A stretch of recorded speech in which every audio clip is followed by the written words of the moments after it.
Welcome to another edition of the Sports Report. And we are back. We got the full crew in the house. That is what it's all about. The Yankees, out of any team in the league, are the best equipped to handle a blow like this. I think there is a higher power at play here. He's due law of averages. That dude is the ultimate scrub. It's trash. Yeah. Every person you have in there is fucking trash. Next game, you're going to see a big performance. You can see it in the end of the game, and I'm just totally stoked and excited for this. And we are back. Welcome to another edition of the Sports Report. It's Barnes. It's Tony on the other side of the glass. What's up, bro? Not much, bro. Living life to the fullest, having a good time. It's Tuesday, getting through the week, Excited for the fourth year. I kind of teased this to you before, but I just want to say there's so much ground to cover here. Like, I know you were thinking, maybe, run home before screen time. I don't know if that's happening, honestly, because I could go an hour just on the Yankees. Mm-hmm. I don't think it'll be happening. I did want to run home to heat up my fish. We were talking about it, heating up fish at work. Never a good sign. But, I just may have to pull the trigger. People may have to just deal with it, Barnes. I think Southport pizza sounds a little more appetizing than warming up tuna in a microwave, Tony. Does it not? It does. However, I have made the tuna. It is already pre-made. It was prepped for the week. I have to eat it, dude. What do you want me to do? Yeah, no, I don't like wasting food either, so I'm right with you there. But like we said, a lot to cover. But we'll start in the world of the National Football League. Juju Smith-Schuster is blown up. It is caught. DeAndre Hopkins. Do not stand up with that man and let him just throw you out of the club. On its way. It bounces off the crossbar, and it's good. Oh my goodness. And one thing I forgot to mention, we're talking tuna, we're talking pizza. Oh, what do you got, dude? This episode of the Sports Report is brought to you by American Mule. I got the pumpkin flavor here. Probably my favorite at this point. No, look at that sip. Oh, not quite a Friday sip. Those are a little more extended. What flavor do you have over there? Oh, you want to know it? I also went pumpkin, baby. 'Tis the season. They gave us these dope-ass koozies. I went with the orange koozie, orange pumpkin, Halloween season. Hello, October. So here I am sipping the pumpkin. And I don't like pumpkin, dude. Not a big fan of pumpkin-flavored things, to be honest. But you're liking this. But this is good. Yeah. I guess you could say fall is in the air. And one thing that we think of, when we think fall is football. And we did have a entertaining Monday Night Football game last night. End of the day, it's Titans 34. It's Bills 31. It's Josh Allen on 4th and inches at, I believe, their 4 or 5 yard line. Mm-hmm. Stuffed. And the Titans get the decisive home victory. Guess you could call it an upset. Star of the show for this one, though, Derrick Henry, Tony. 143 on the ground, 3 touchdowns. I have to say, of all the years I've been watching football, I don't know if I've ever seen a specimen like Derrick Henry. No, I don't think so, dude. I mean, you look at him. He has everything really you want in a running back. He's a big boy. He's got good hands. He can catch. Honestly, he's obviously really fast. He's got the confidence the runner needs, and he's just a reliable running back to go to. Yeah. It's like the one guy you would say, because we see time and time again, these running backs get huge deals. They don't pay dividends, but he's the one guy you could say, he is the Tennessee Titans, and he is worth, whatever it is, $20 million. It's like the fact is, of course, he's a big bruising back. We've seen plenty of those over the years. But did you see his speed on like that 70-yard touchdown? He outran everyone on the field. Yeah. No, not even close. Dude, super impressive. However, I don't know. You were here back in the day when I made the claim I could tackle him. Yeah, that was insane. That was right when I started. And that's when I knew, Tony, that not everything was right upstairs. Let it slide, though. You're part of the team. But one thing that I'm not letting you off the hook on, Michael mentioned this yesterday. Did you check the overnights last night? In comparison, yesterday, Candlewood Market. I know you glanced at them. No, but see, there's plenty of variables there. For example, that video has been up longer than yesterday's. So that's just one. to special episode, promoted well, better than normal. And since it's at a different location, people are more likely to tune in. But we'll kind of see what's kind of going down. And also, bro, we're having some Facebook issues with Downtime. I don't know if you know, but we're not really like on Facebook right now. So it's like there's plenty of variables, bud. All right. Like I said, I have to go deeper in, do some more research, figure out what episodes you and I were here, what episodes you were not here, and try and figure out some viewership and see what's going on, dude. Okay. Come on. All right. For now, you're not on the chopping block. No. You might have to revisit down the line, but for now. But talk about revisiting. I still think I can tackle Derrick Henry. Yeah. Open field, maybe not so much, but give me I don't know. Barnes, 10 yards, he dude. Lies. We barely promoted Candlewood. Main Magic Mike. Barnes, he lies. I don't know about barely, dude. I said what I needed to say, and I guess Tony's gonna do an audit. So yeah, I'm gonna do an audit. Mike's just tight because I beat him at Chell last night. I have a better record than him. At what? NHL. Sorry, NHL. I say Chell for short. Okay, just Chell. you have the new NHL. That's the one I have is like 2017. 2017. Yeah. He says, absolutely not. Sorry, you're going far. You're going far? You're going far. I'm going one far, stiff baby. arm to the chest and you're out. Stiff arm to the chest? No, listen. If there's one thing I can do and I know how to do is get low into a tackle. I'm not getting stiff arm, dude. But back to reality here, Tony. My God, you dude. Look at this game. Look at the game. Obviously, a disappointing result here for the Buffalo Bills. Naturally. Coming to this game after that Week 1 upset loss to the Steelers, have played very well. Winning 4 in a row, but they just don't quite get the job done here. Josh Allen, other than that play on 4th down, he did all he could. 353, 3 touchdowns, 1 interception. And he got his receivers, helped him out here. Emmanuel Sanders, 5 for 91. Diggs, 9 for 89. Defense, which had been stout of recent, didn't exactly step up in this one. But at the end of the day, who really is stopping Derrick Henry? So me.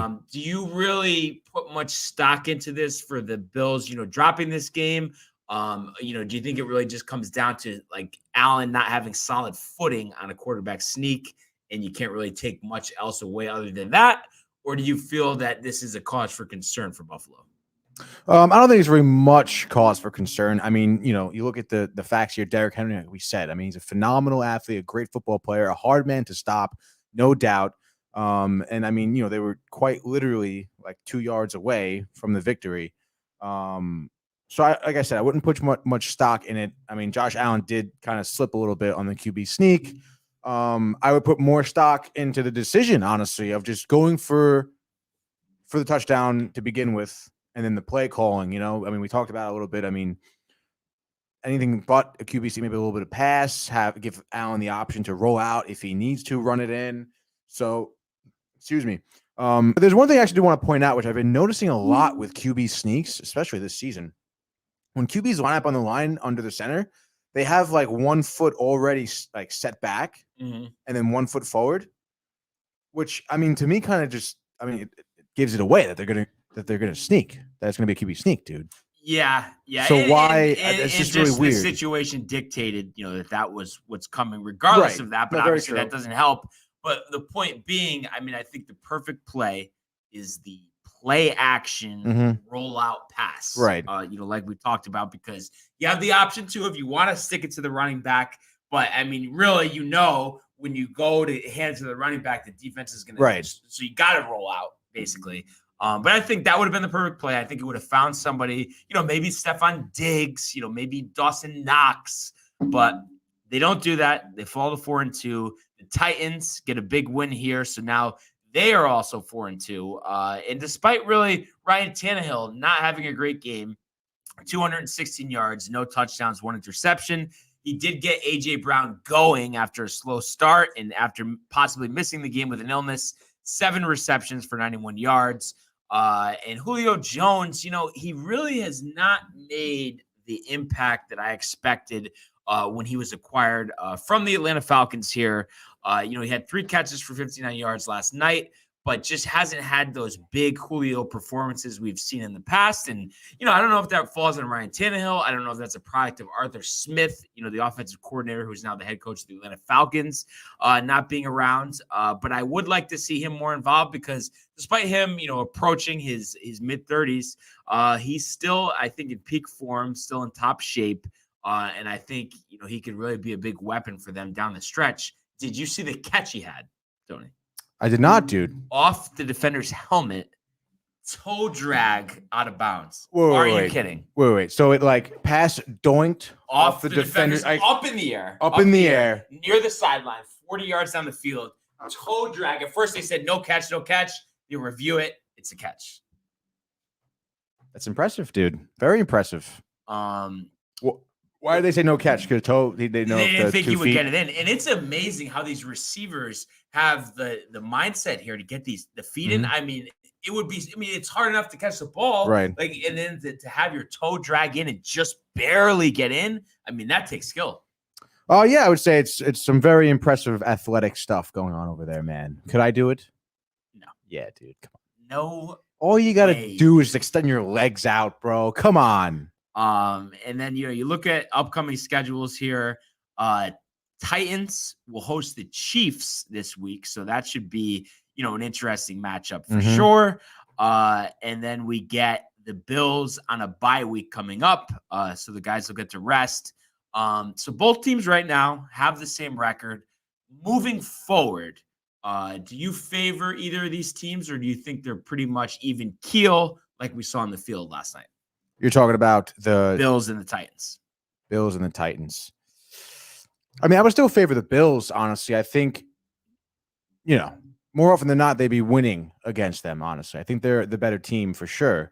Quarterback matchup, for example. I mean, Allen, honestly, at the beginning of the game, I feel like Allen was off, dude. Yes. Yeah, definitely off. So I feel like that's something we haven't really seen much of, at least this season, especially. So yeah, I would say that they're still a better team.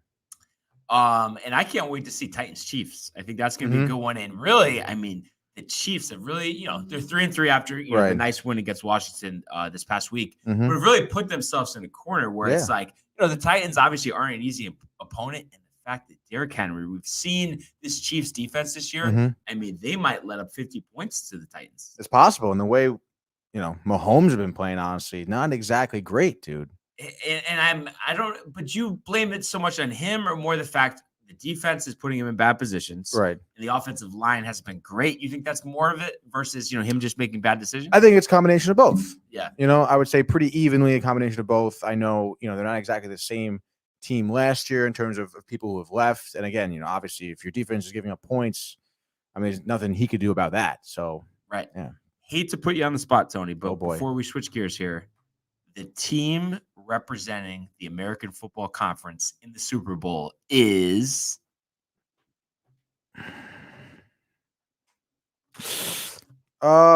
dude, I don't think it's the Chiefs. I guess you gotta go Bills. You're gonna go right? Bills. Gotta go Bills. I am going to say it is the Chiefs. Wow. They turn it around, possibly acquire a defensive player or two at the deadline. Mahomes is too talented. He's already thrown more interceptions this year than he did all of last year. So I think this is just a tough stretch. But I think there's just too much talent on that team. But I do think we will get a rematch. Last year's game. Oh, yeah. Titans will be in the conversation. Interesting. The Browns, they're getting bit by this injury bug. We're going to see them actually in a couple of days. Thursday Night Football against the Broncos, but Baker's banged up. Hunt's on short-term IR. Chubb was out last week. A lot of question marks. Defense has been playing good, but obviously didn't perform well this past Sunday. Where are you on Baker? I know you've always been a big fan, but I mean, do you think he has enough in him to lead them to potentially the AFC title game or a Super Bowl? I think he has enough skill in him. I do think so. However, with this injury, I know they already said it's not going to be a season-ending injury or anything like that, which, I mean, even with some treatment and rehab, I mean, it's still going to be an ongoing issue. I would imagine so. And I don't know how he plays Thursday. Exactly. Is he? There's no way, haven't dude. made an announcement, but I would think it's Case Keenum, right? Getting the I start. would think so as well. I mean, again, I think he has a skill, but I don't know. He doesn't really run very well, and obviously with the injuries he's kind of suffered, if they kind of continue to linger on, and he's not the biggest guy, Right. So I feel like if the injuries kind of linger, it could really, honestly, like put a big damper on his career. And I mean, his contract is coming up. He's going to want Dak Prescott money. You think so? They were just talking about it, ESPN radio today. And I have to say, I've kind of made the switch. Like I still listen. I rotate between Rothenberg and DiPietro and the morning show on WFAN. But besides that, I kind of like midday, especially, have been favoring ESPN radio. Such a better product. Not even close. But they were saying that that's what he's going to want. And I think you give him almost $40 million. I think you're setting yourself up for failure. And I think at the end of the day, he's not that bad, Tony, but he also is not that good. Am I wrong? No, you're not really that wrong at all, dude. That was a good take right there. Before we do move on, though, I got to put these comments up by Mike. He's going to yell at me if I don't. Okay. Just to kind of give him a little bit of Did he context, dude. No, he just put these comments. I know him. I just know him. You didn't put the comments up to explain the situation. Okay. So here I am. We did play NHL last night. All right. And a couple nights ago, I think this weekend.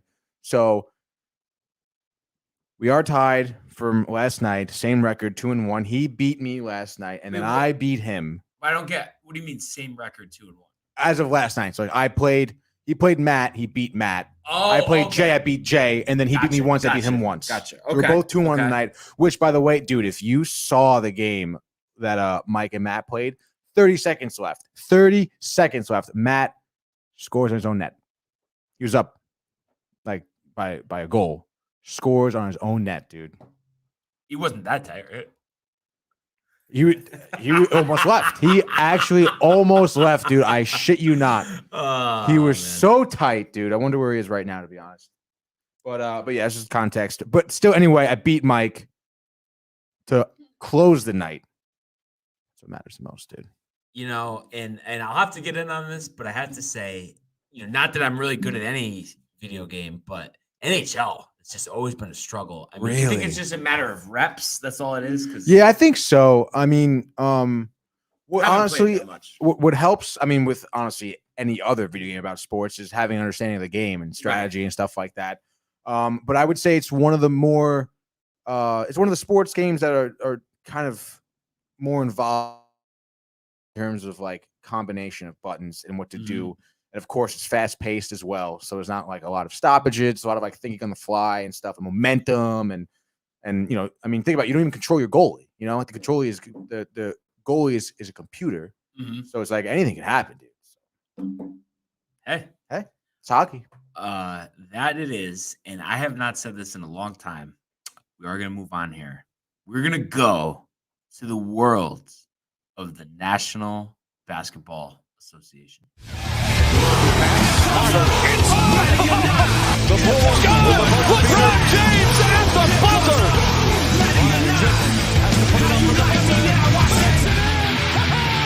He banks in the three! And the Lakers win the game!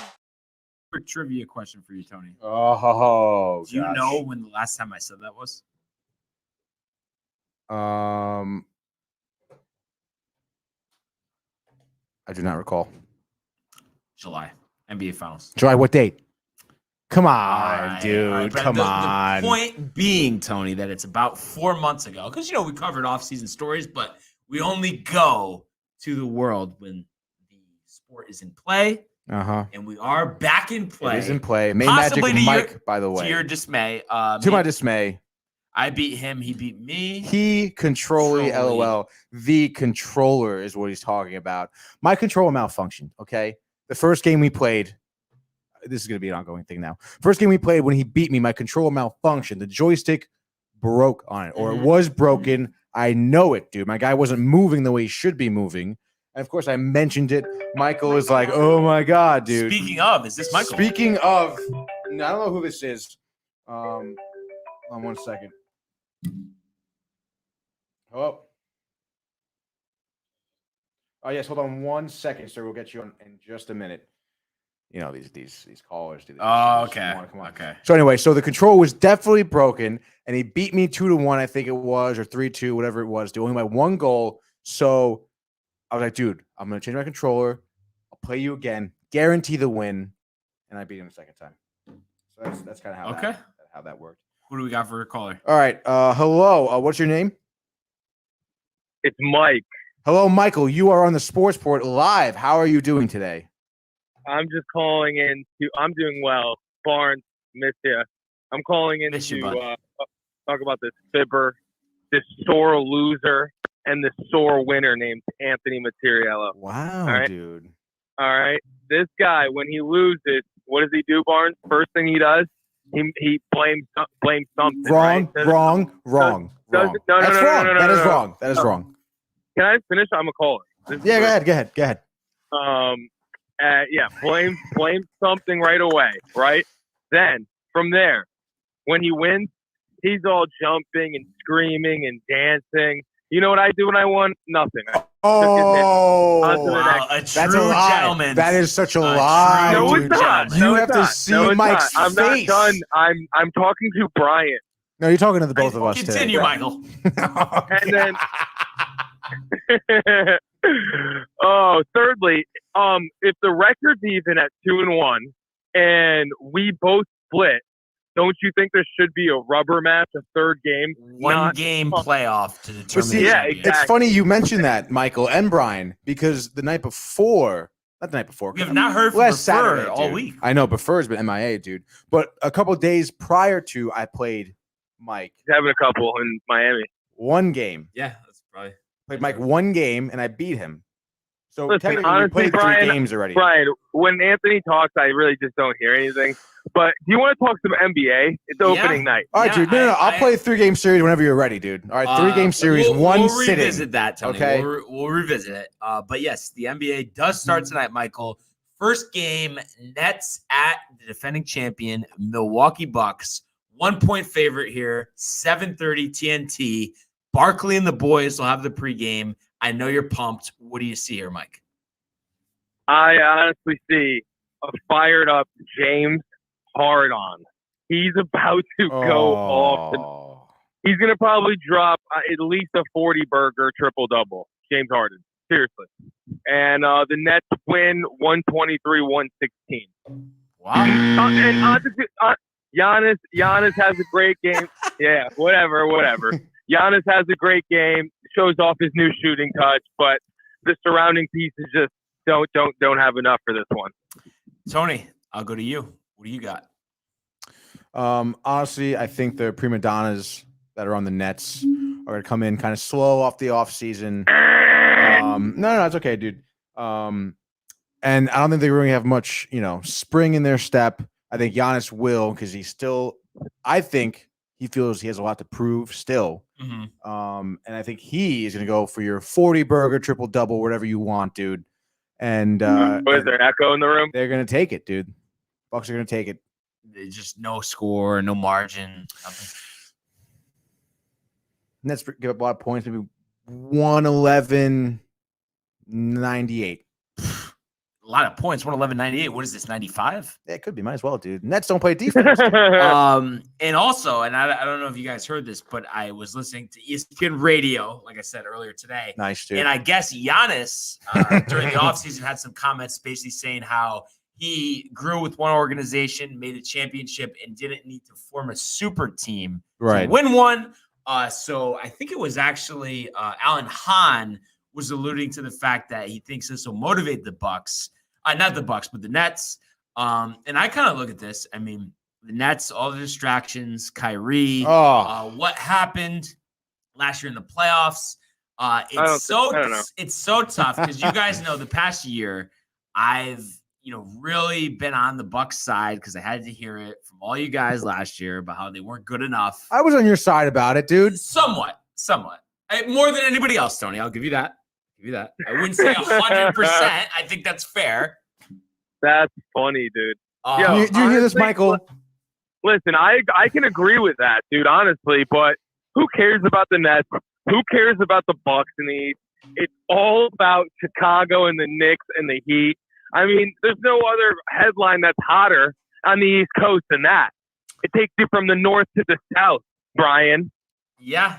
I mean, definitely there's some intrigue there when it comes to both teams. Some intrigue. Real quick, though, I was going to say, believe it or not, I am going to say the Nets do win this game, but the Bucks make it back to the finals. The Nets go home early, but tonight, Nets get the victory. 3-point game, 124-121. 124-121. Yes, dude. I mean, this game could go to 270. You were giving me slack. Yes, because you're saying 111-98. Have you watched these teams play before? They might score 98 in the first half. You said that's a lot of points. No, I said, what is this, 1995? That's what I said. You said that's a lot of points. No, he said, what is this, 1995? Before that, that's a lot of points. So I'm going to hang up on this caller, dude. I swear to God. No. Who is this guy? You cannot do that. I'll keep calling. But I am excited to see, like you were saying, like what happens with the Bulls, what happens with the Knicks. Knicks, is it a home opener tomorrow? I believe so. Okay, yeah, I know they were playing their first game tomorrow. I just forgot, who it was against. But obviously, big storyline there is what are their free agent additions of Kemba Walker, Evan Fournier. Knicks are at home. Bring to the table. Who are they playing, Tony? The Boston Celtics. Boston Celtics. So that should be a good 7:30, baby, at the Garden. At the Garden, the real Garden. Cardiac Kemba's back. Step back, game winner to beat his former team, the Boston Celtics. It's going to be beautiful. It's going to be electric. You're going to see people probably, storming the Capitol after this.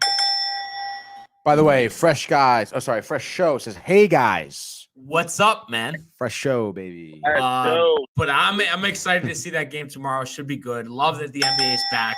We also get second game tonight, Warriors at Lakers. Lakers 3.5-point favorites here. We know they brought in Westbrook, not to mention Carmelo Anthony, bunch of other seasoned vets. Warriors still waiting for Klay Thompson to come back. What do you see in this matchup, Michael?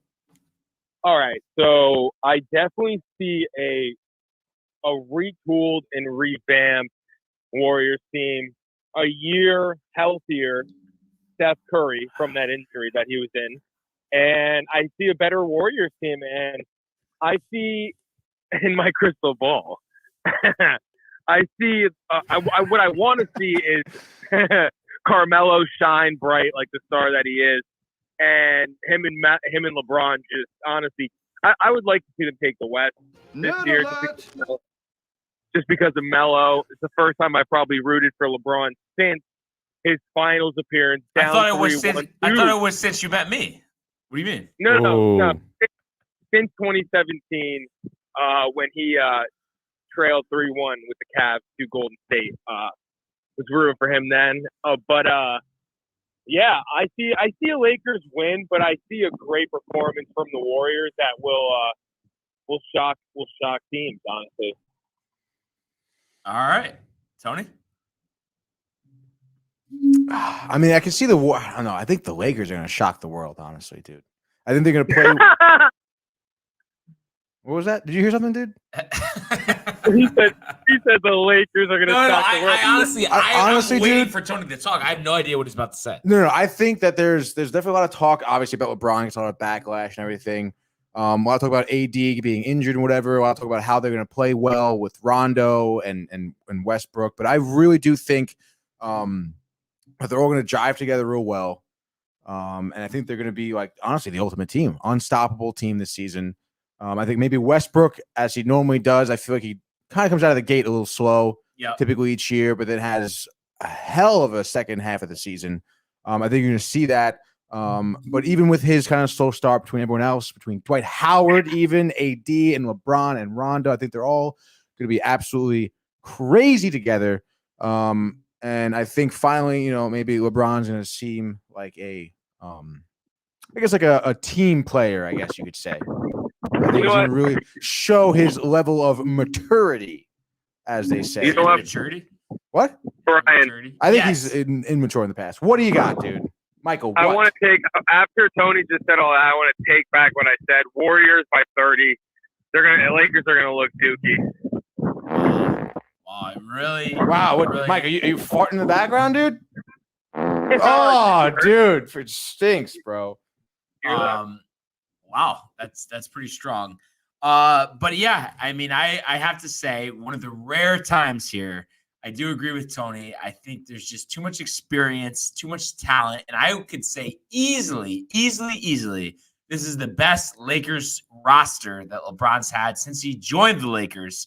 And I think two underrated parts of this roster that nobody's talking about: the additions of Kendrick Nunn, Malik Monk. They're going to play dividends. They're going to, create offense. And Avery Bradley, who just came over. Dwight Howard, energized by coming back, as well as Rajon Rondo. And I think it's just big, like adding Westbrook. I know there's a lot of faults to his games, all the shots, the broken shot, this, that.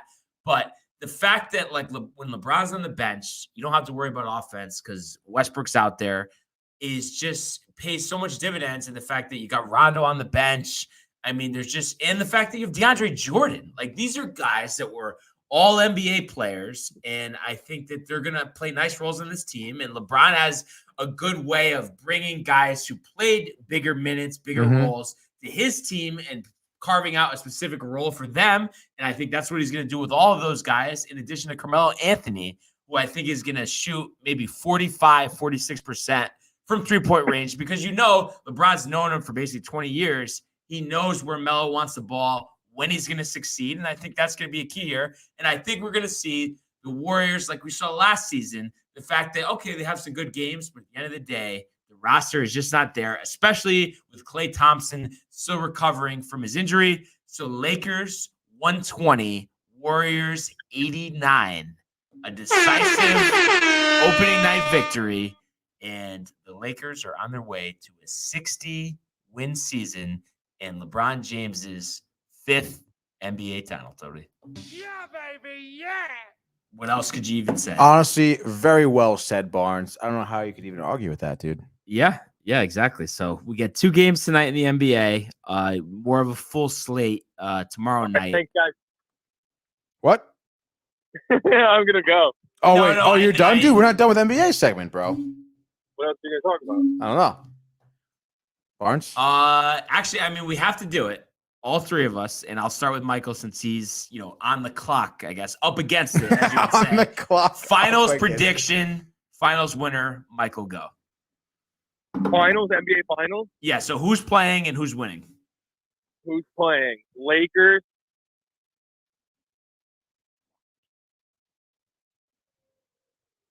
Knicks. No way.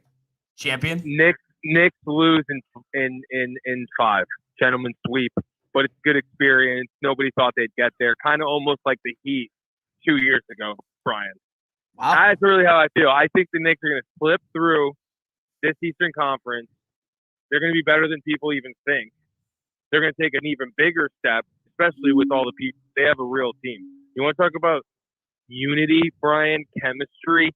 Knicks got it, baby, from top to bottom. They do, and that would be quite the run, quite the story. And I'd love to see it, honestly. That'd be a great NBA Finals, little East Coast, West Coast. Tony, your prediction. New York, LA. New York, LA. That's a good point, too. Correct. Also, I'm going to go New York, LA. Lakers, Nets. I knew he was going to do that. Nets, Lakers, champion. Lakers take it. Nets are Wow. pissed. Wow. And I don't even know where Kyrie's going to be after this year, dude. Yeah, I think he's running for center. Yeah, probably. Definitely. Are you saying the Nets are going to get there even without Kyrie? Well, is he playing half their games, or what's the No, deal? he's not playing after games, and I He's don't think out. he's playing at all. Not playing. And I think they are Not a playing at better all. team without his selfish nature. Honestly, I think they're maybe not better in terms of athleticism or skill, but they're probably just a better feel around, just the court in general and the team in general. So that kind of maybe gives them some extra pep in their step to make it to the finals, but will fall short to the Lakers. Michael. And I will say, too, we have a common theme here. You both guys have picked your Western Conference champion as the Lakers, as will I. How could it not? But as you guys did, I'm going to differentiate on the Eastern side. going to go with the Milwaukee Bucks getting back to the finals. We're going to get an all-time classic. It's Giannis. It's LeBron. It's 7 games, and it's a 50-point triple-double for LeBron as he hoists his 5th Larry O'Brien trophy after winning a classic Game 7, 110-109 on a Carmelo Anthony game-winning three-pointer at the buzzer. You cannot say no to that, Michael. I know. I mean, I don't. The crowd is applauding, Brian. I don't want to say no, but I'm going to say no. He wants to say no. I like where your head's at with the Melo and the LeBron and the this and the that. That's great. It's going to just happen against another team. And I just don't see the Milwaukee Bucks making it this year, but I'm sorry. All right. I guess the NBA is just, the East has been retooled and reloaded. I can't, honestly, I'm so excited for the Bulls. That's like low-key my other, I'm going to watch a lot of their games this season.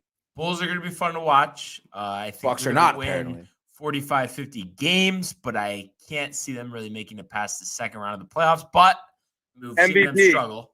Barnes, I'm feeling a sense of deja vu here with the Bucks not going to make it. I could have sworn maybe this time last year, somebody, I can't think of who, was saying how the Bucks aren't going to go anywhere. That's cute. That's Mike, cute. but I know you got to go, Mike, but just on your way out, MVP choice. My MVP for this NBA season will be Brian Barnaby's GOAT in his last MVP ever, LeBron James. All right. Wow. That's a good way to end it, Michael. Thank Defensive you. Player of the Year. Ready for this? Yeah. Defensive Player of the Year. New York Knicks, Mitchell Robinson. 7 blocks a game. Honestly. Wow. You're going to see, wow. Any other predictions? Rookie of the Year, Brandon Boston, Los Angeles Clippers. Okay. 6 men? What else? 6th Man of the Year. After they realize they need him on the bench to get the second unit going and scoring, to solidify his Hall of Fame career on top of winning an NBA championship, he will add a 6th man to that beautiful resume that started all those years ago back in Oak Hill Academy. Carmelo Anthony. From downtown. I love it. I love it. I love it. And what a great call-in, though, by Michael. Honestly. What a phenomenal call on Michael. I want to thank you for your time here. Thank you guys. I'm going to go now. Always invited to call in. Good luck with doing whatever you're doing, man. Yeah. We'll guys see you in studio tomorrow. Yes, definitely. See you mañana. Thank you to Michael. What a call. What a call. But, Tony, I have to say, I loved what you were saying about the similarity to last season with the Bucks. And I feel like, tell me that I'm wrong. You know, I'm very even keel. I don't complain a lot. But I don't think I quite got the credit that I deserved by sticking by them all season, telling everybody on this panel up here, day after day after day, that Giannis was going to go over the hump. And I was, absolutely bamboozled with negative feedback for that. Tell me that I'm not wrong, and tell me that no one ever gave me any credit for it. No, I think you're totally right. I think in terms of giving you credit, it definitely fell short. I don't know if you remember, but I'm pretty sure as the Bucks were succeeding through the playoffs, every round they advanced, anytime when they won the finals, the next day, it was just me and you in the show. Like each time, dude, Mike was nowhere to be found. Matt wasn't around, dude. It was just us two, dude. It was just the two of us. So, you never got the credit. I know. And, I look at that. I don't like confrontation and calling people out, but I just had to say, if you, and I know you don't like calling people out, but if you had to guess, out of everybody who we had this discussion with last year, who do you think gave me the hardest time about saying this, honestly? I know we're singling out here, but it's all in good nature. I guess it was Mike, right? I would say he did it the most. Yeah. If not, I mean, I feel like Gino did it a lot. So did Matt. It's Grasso as well. Yeah. I honestly, I almost think Gino got pretty fired up. Gino did get pretty fired up about it. But Gino did say, but then if he does it, I will finally give him credit. So obviously, I'm guessing, not that I've really had too many discussions with him recently on this, I'm guessing that he finally has given him his due. And we have to give him his due, even though I know you're reluctant to, Tony. Fresh Show says, Mike, you're the bloodline. I'd like to argue against that too. But I mean, appreciate the feedback. Appreciate the feedback, fans. Fresh Show. I love the comments. I love that you're watching, you're tuned in right now. But it is you who is the bloodline, dude. It is our fans who are the bloodline. It is not Michael. Michael is not our bloodline. You are. And I think that's a good time to transition to the world of Major League Baseball. Giving chase is Judge, and he dives into the stands. DeGrom begins the season with an overpowering strikeout of Ronald Acuna. The wall is gone! 3-run home run! What's going on here? I love it. He drives one to the moon. High, deep, and very gone. All right. And you know where I'm starting. We know it's playoff time, but there's bigger headlines in Major League Baseball. The Yankees announced today, to my dismay, manager Aaron Boone, 3-year contract extension with an option for a fourth, had a press conference a little after 11 o'clock Eastern today, where they told us he's the right man for the job and that they are up to the task to get back to where they need to be. We saw Brian Cashman get a lot of airtime. Obviously, it made me sick, Tony. But before I get into how I feel, how do you feel? I mean, I don't like the move, honestly, dude. I don't know, to keep him, to extend him, I don't know. Honestly, I'm still a little up in the air about it. Not gonna lie. Obviously, like, first thoughts is it's like, why are you extending him for 3 years? Is my first thought. Could have been one with an option. Could have been one with an option. Exactly. Could have been different types of deals to see how you're doing. Because obviously, this is your relationship with Boone. His relationship with the Yankees is going to be kind of an ongoing process here. You know, so I think there's a lot of question marks as to how he's going to do as manager, still with the Yankees. Obviously, though. From what I've heard from Hal, it seems that they had a sit down. They talked about retooling in terms of their strategy and their approach to not only getting players, but their approach to, I guess, how Boone is even, kind of inside this bubble in terms of how, not all decisions are technically kind of made by him, but just made by the group, just made by the organization of the Yankees. So it seems that they're approaching this next season with just a totally different mindset. And Hal believes that Aaron Boone is still a good manager, still the man for the job. So, I mean, it makes sense that Hal would think that. I mean, I feel like this season, I think over the summer, maybe over the All-Star break, he did put a lot of the blame on the players in terms of why the Yankees were doing so badly, which, I mean, is reasonable, obviously, to call out your players there. So I can kind of see where they're coming from in terms of keeping Boone. I would imagine their moves moving forward now are going to be getting rid of players and acquiring, new players, obviously.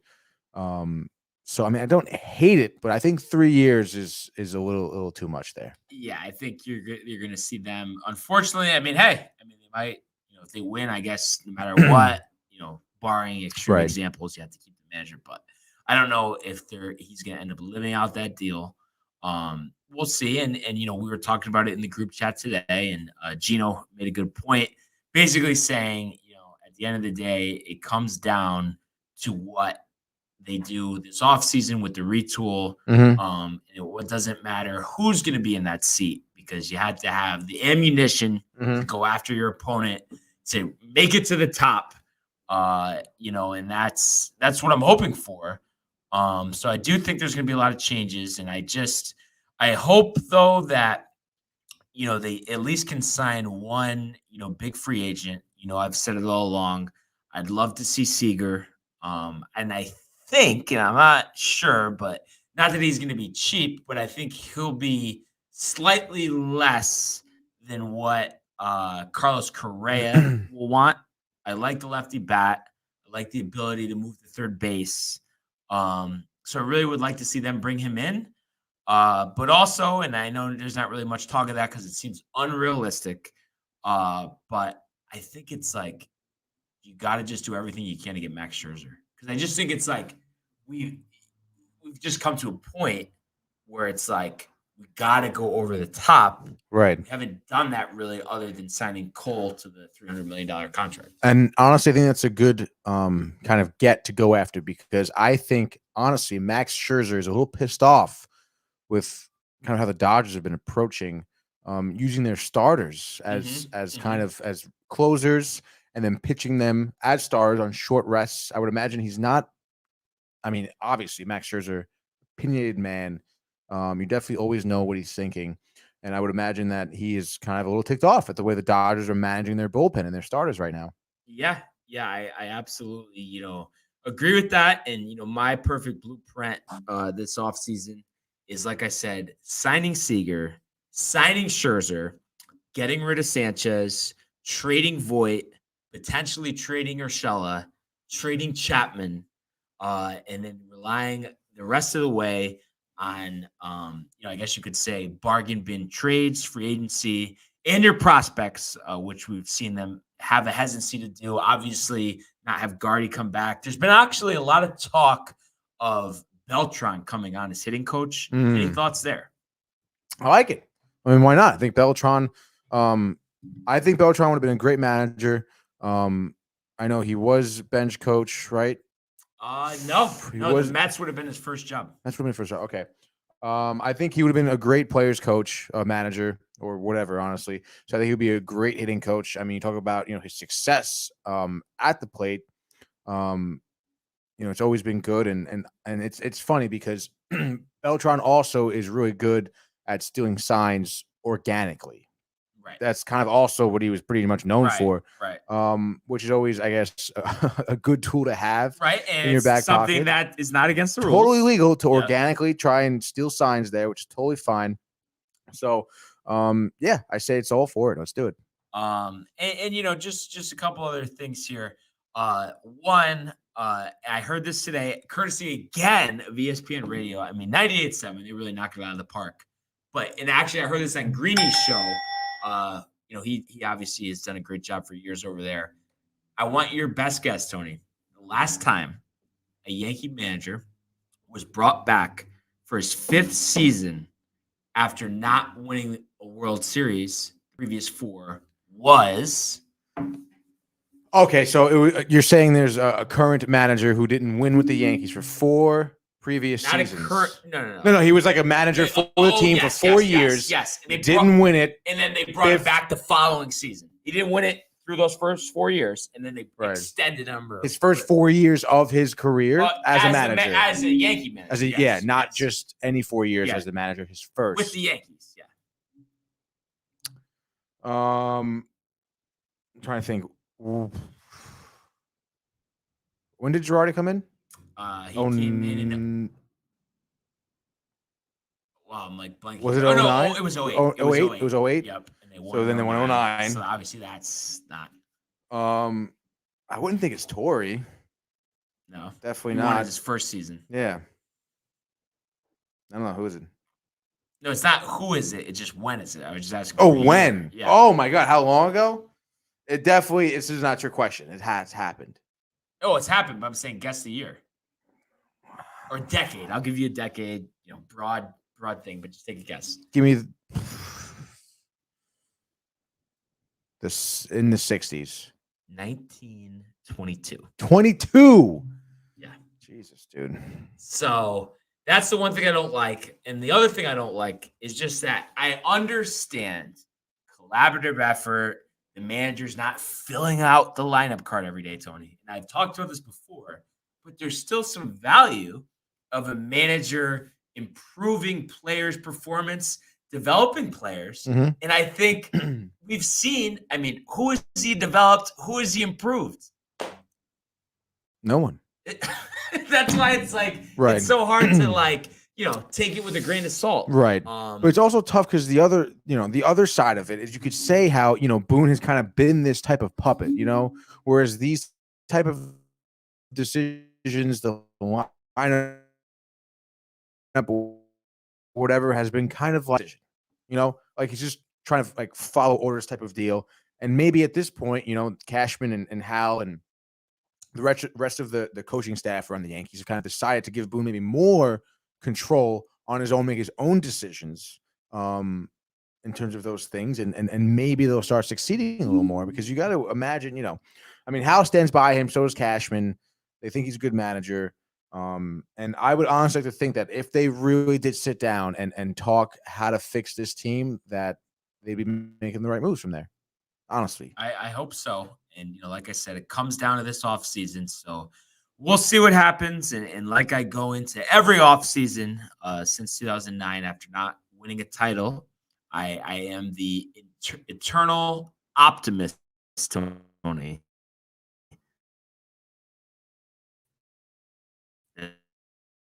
The following year, we have the New York Yankees returning to the pinnacle of the sport. And that is what it's all about. I mean, is it not? Winning the World Series is what it's all about. Dude. Exactly. And some teams that are in the conversation for winning a World Series this year start ALCS Game 3 last night. Red Sox hammer the Houston Astros at Fenway 12-3, taking a decisive 2-1 series lead. They get a surprisingly well-pitched game. Very surprisingly. Eduardo Rodriguez. 6 innings, 3 runs, no walks, 7 Ks for the victory. They get 4 home runs, including a grand slam from Kyle Schwarber in the second, setting a record already through 3 games, setting a record for 3 grand slams in a postseason series. Obviously, there might not be a hotter team in baseball right now than the Boston Red Sox. So, I mean, we know what they do at home. I just did not expect this wide of a margin of victory here. But, it starts starting pitching. I mean, you look at your Gwitty, I guess is that how you pronounce it. Only goes an inning and 2/3, 5 hits, 5 runs, 2 walks, 1 K. Doesn't set the tone. And 3 runs against a team like the Boston Red Sox that hits simply is not enough. However, the second part of this is I think this sets up for a strong performance tonight, Game 4, back in Fenway, Astros and Red Sox, 808 FS1, Zach Greinke versus Nick Pivetta. Am I wrong here, Tony? You think Greinke's going to come out pitching well? I think he's not going to be dominant. I think he's going to do what Rodriguez did last night: 6 innings, 3 earned. And I think that'll be good enough because the Houston bats against Nick Pivetta should be alive tonight. I don't know. I would think so, dude. But I mean, I really don't think Greinke's going to have much of a leg to stand on tonight. But is Pivetta that much better? Nick Pivetta. Trevor Williams, dude. Trevor Williams, dude. Honestly, I just really don't think, with how hot the Red Sox are, they're still in Fenway. They're gonna bang up Greinke immediately, dude. You know what this sounds like? Milwaukee Bucks slack that I got last year. Everyone's playing the hot hands, talking Sox. So what's the score tonight, Tony? What's the score? 8-3. Red Sox take it. Wow. I'm going to say Astros 7, Red Sox 3, and you get a grand slam from future New York Yankees shortstop Carlos Correa. And we get a series, an American League Championship Series, all square, headed back to Houston. And that is what it's all about. We love these tight series. We love 7-game series. And I think we do. that's what we're due for. A series that at the moment doesn't look like it's going 7 games. And actually, we are actually already underway. Braves at Dodgers. Let's started about 10 minutes ago. go. TBS, Braves obviously 2-0 lead here. Charlie Morton versus Walker Buehler. What are you expecting to see in this one? Do you expect a reaction from the Dodgers coming home down 2-0 to the Atlanta Braves? I think that Dodger Stadium is going to be absolutely electric tonight. I think there's going to be a fire under the Dodgers' ass. I mean, down 2-0. I really don't think anyone could have or did predict that they'd be down 2-0 to the Braves at this point. Walker Buehler, arguably your best starting pitcher all season. I think he's going to come out solid. 7 innings, 1 run, 10 Ks off of 2 hits. Maybe a solo shot from Freeman. That's about it. For future New York Met, Freddie Freeman? Future New York Met, Freddie Freeman. Possibly, probably not. But I think Charlie Morton, as good as he is, I think he'll be letting up a few runs to the Dodgers lineup tonight. It's going to be Betts. It's going to be Bellinger. It's going to be Turner. Dodgers win 5-1. So, I do respect what Uncle Charlie, playoff Charlie Morton has done here. I think the Dodgers, I almost want to take a page out of your book, Tony, and say that there is a higher power at play. The Los Angeles Dodgers, way too talented to just go out here in 4 or 5 games to the Atlanta Braves. They're going to come back with a vengeance tonight. I think we're going to see the bats heat up, and you mentioned Betts. He's been great for them, since coming over for the Boston Red Sox. So I think he does his thing. I think you're going to see Trey Turner do his thing. And I wouldn't be surprised if Justin Turner did his thing as well. And I think this might get out of hand. I think Buehler shuts him down, 7 scoreless, 13 strikeouts, and we get a 10-1 Dodger victory, 2-1. And oh, man. Who was the announcer that would say, and we'll see you tomorrow night? Classic baseball announcer. Probably, maybe Vince Scully? Could be. You think so? Might be. Let's look it up, dude. But I think that's what happens. And we will see you tomorrow night. And Dodgers, for today, get back in this series. And I think, for the hole that they've put themselves in, I think this ends up being a 7-game series, and I still have confidence. Talent wins out. The better team wins, and I think the Dodgers will end up taking this series in 7. I hope we get a good one. Anything from our research department, Tony? Looks like Kirby Puckett hit the home run, but who was the announcer? Oh, home run. Oh, yeah, my bad. Oh, yeah, Kirby Puckett's home run. Oh, you dude. So it must have been the Twins announcer. Or it could have been a national. Could have been national. Yeah, I think it's national, dude. Oh, man. Jeez. I mean, wasn't Al Michaels. Twins fan, I call Kirby. David Freese. Stunning walk-off home run. Nope. Joe Buck. Joe Buck did not. Gave voice to David Freese's stunning walk-off home run. David Freese and said that term, but does it say who it was derived from? It doesn't. Damn it, dude.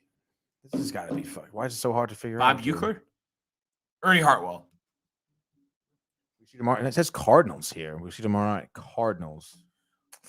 Joe Buck, Simmons Cardinals, Twitter. See you tomorrow night. Anniversary. Dude, I got nothing. Is it just me or is this a homework assignment? Joe Buck, David Freese, Kirby Puckett, Jack Buck. Could be Jack Buck. But I guess, like I said, let's make it a homework assignment, Tony. You're in town figuring this out. I really am, dude. Homers off Atlantis, Charlie Lambert in the 11th inning, win 7-4. Commissioner. Oh, dude, just give me who announced the game, for Christ's sake. Sorry. I got nothing right now for you, dude. But if we get it while we're on air, we'll obviously bring it to you. Yeah. Before we, get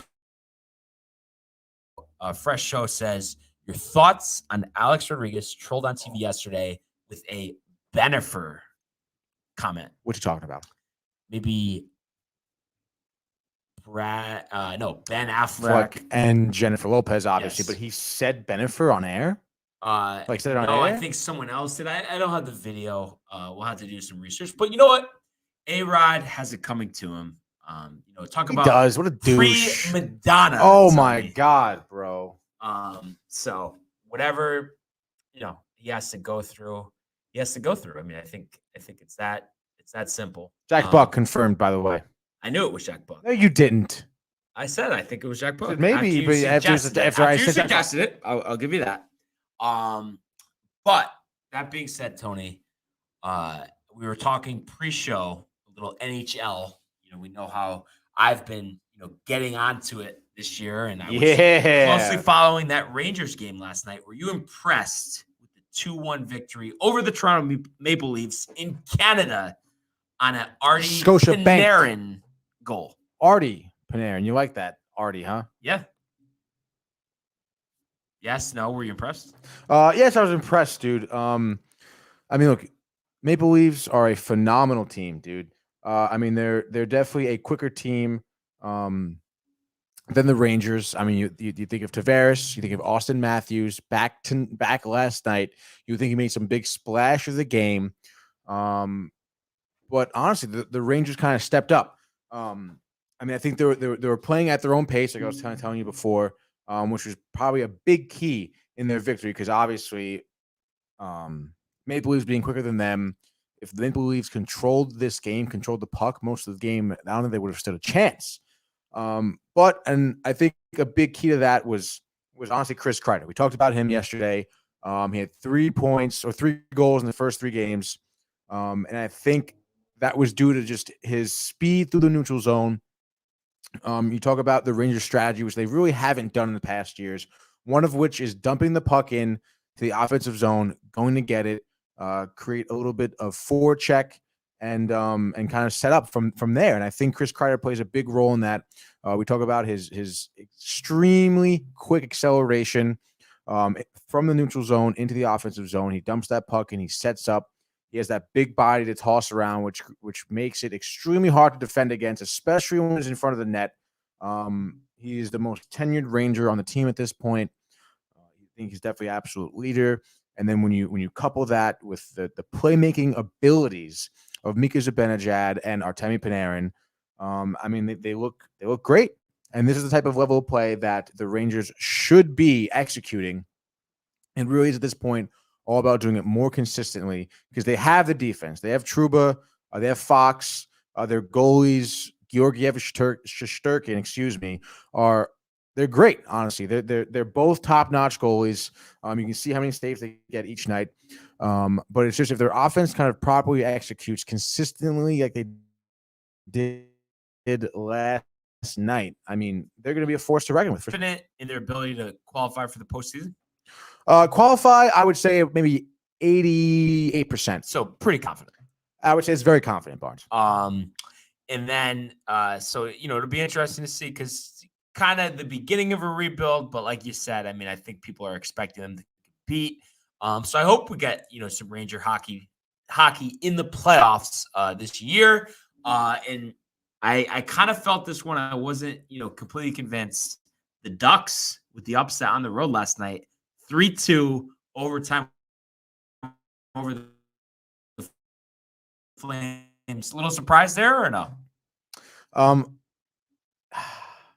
a little bit, dude. I know you're talking veteran team, but you were speaking to how the Flames, a lot of talent, right? It's better. I was definitely a little surprised, yes, but I guess sometimes the veteran attitudes and the amount of experience you have sometimes take a bigger role in the win. And I think that's what we saw. I think the Ducks had a little bit more of grit to kind of grind out that game.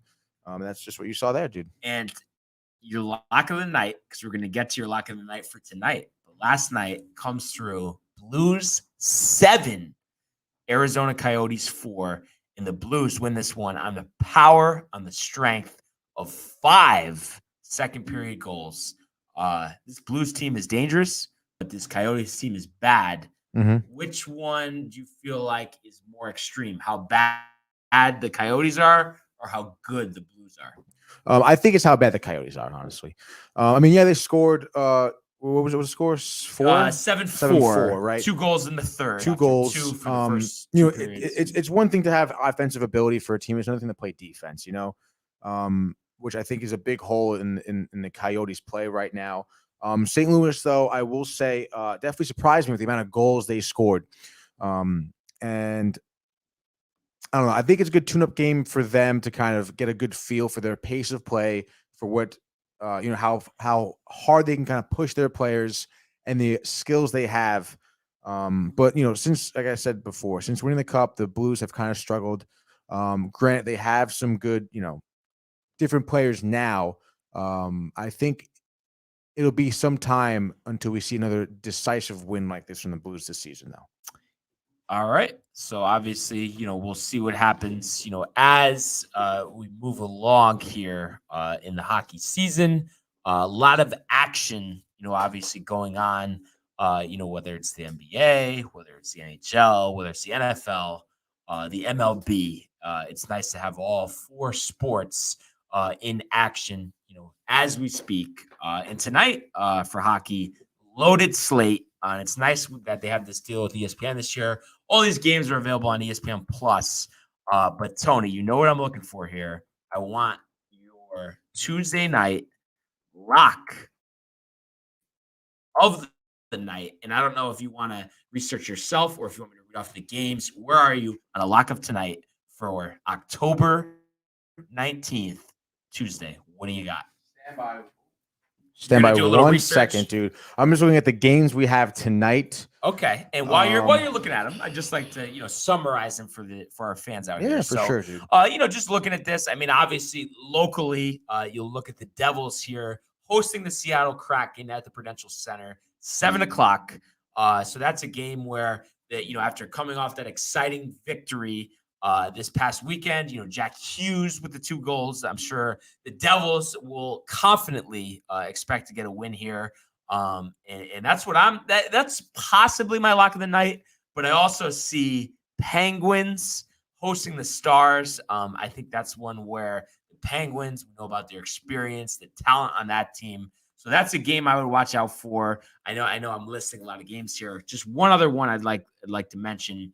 Capitals hosting the Colorado Avalanche. I think you're going to see Ovechkin step up here. So those are kind of my 3 games that I'm eyeing, considering for a lock of the night. What do you see, Tony? Honestly, lock of the night, I think, which would be a big go-to most of the time. I feel like going with the Blue Jackets over the Red Wings right now. The Blue Jackets have been showing some pretty good defense as of late. And not to mention, I mean, you know, the Red Wings have just been an absolute dumpster fire, to be honest, in terms of just the way they've been playing for the past, like, pretty much since maybe the past, like, 5-6 years. The Blue Jackets don't really have a lot to write home about, to be honest, but, I mean, they have Patrick Lane. Prefer, by the way, says, let's go Knicks. So nice to have Buffer back. Let's go, Knicks. Glad to hear from you, bud. And if Michael was here, he would be more than ecstatic to hear that you are rooting for the New York Knicks. Back to hockey, though, quickly, Tony. So you're going to say Blue Jackets lock of the night. So we will, you know, recap that tomorrow, 7:30. You know, coming to you from Little Caesars Arena in Detroit, Michigan. Could you just refresh my memory? Red Wings, like, in their heyday, was it Hasek? Pavel Datsyuk. But was Hasek on the team or no? Hasek? Dominic Hasek? I don't think so. Because I just feel like I remember the Red Wings being nasty. Goaltender on the... It wasn't the Red Wings for a little bit. I remember him being on the Sabres. I thought. No, but I feel like the Red Wings were like the team that he was famous for, no? He played for the Blackhawks, Sabres, Red Wings, Senators. 56 years old. Jesus. He's 56 right now. Let's see what years he was on. What teams, brah? Blackhawks 90-92. There we Sabres go. 92-01. And the Detroit Red Wings 01, 01 02, to 03 to 04. Wait, and then he went back? No, I have. And then returned 06 to 08, and then you have the Senators from 05 to 06. Yeah. So I guess it was just when I was paying attention to hockey. Yeah. Did they win a title? Definitely in 01. No, wait. I think the Devils did in 01. This is honestly bothering me. I don't know. But I feel like Hasek won a title. Let's check it out, dude. 2002, they won. He became the first European trained starting goaltender to win the Stanley Cup. Wait, who was the other guy? Dashik, you said? That was on the team? Pavel Chris Chelios. How about Chris Chelios, Tony? Chris Chelios, dude. Yeah, I mean, Gordie Howe, obviously you think of Red Wings way back was when. Was he on the Rangers? No, Red Wings. Who was the guy that just died from Classic Ranger? Oh, fuck, dude. Boomer Esiason. First, spent like a whole show on it. Yeah, he was the first retired jersey, dude. Oh, my God. 32, I think. We really got to, I know, we got to go over some things with our research department over here.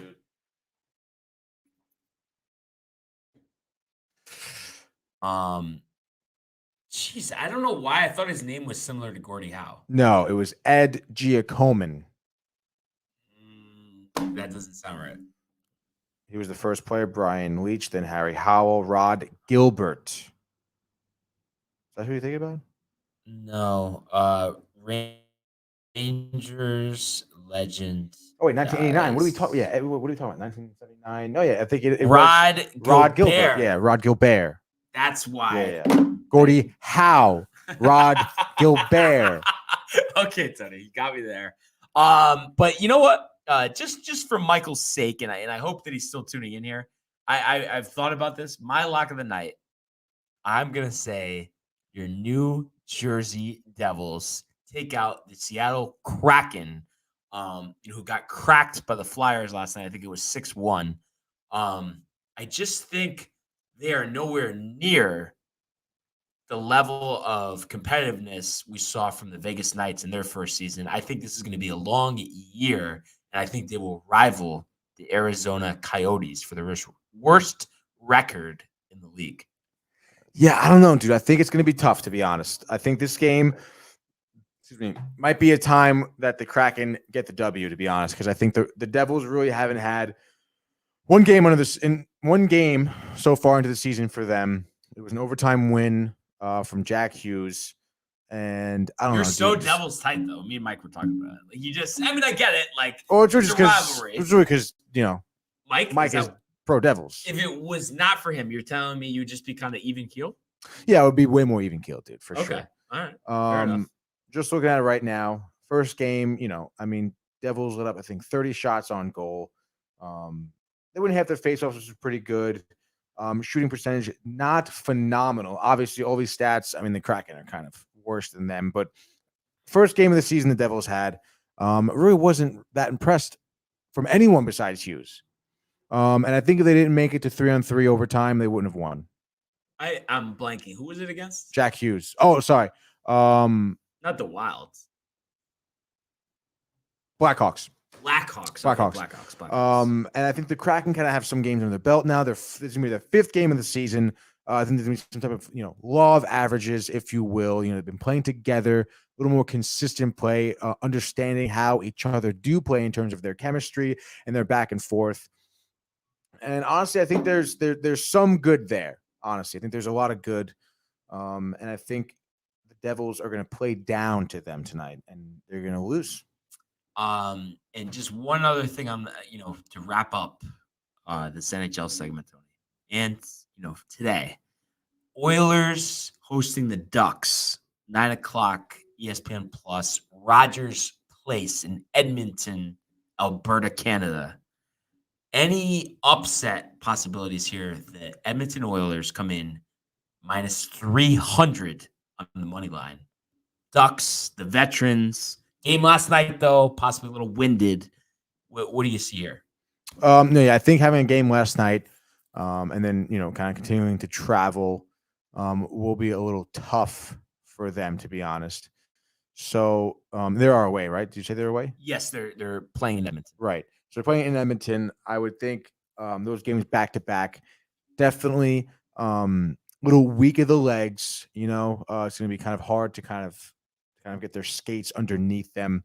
And I think the Edmonton Oilers are going to come out firing here. I think the Ducks are going to lose 4-2.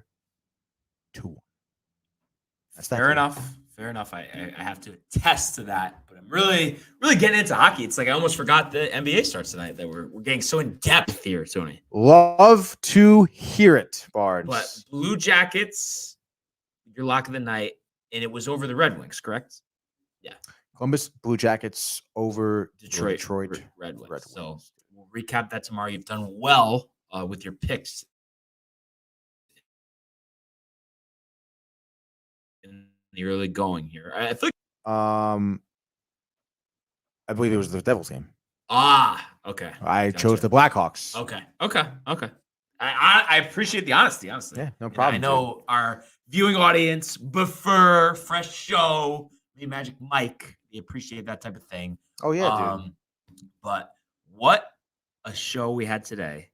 I feel like we really hit on all points, all 4 major sports.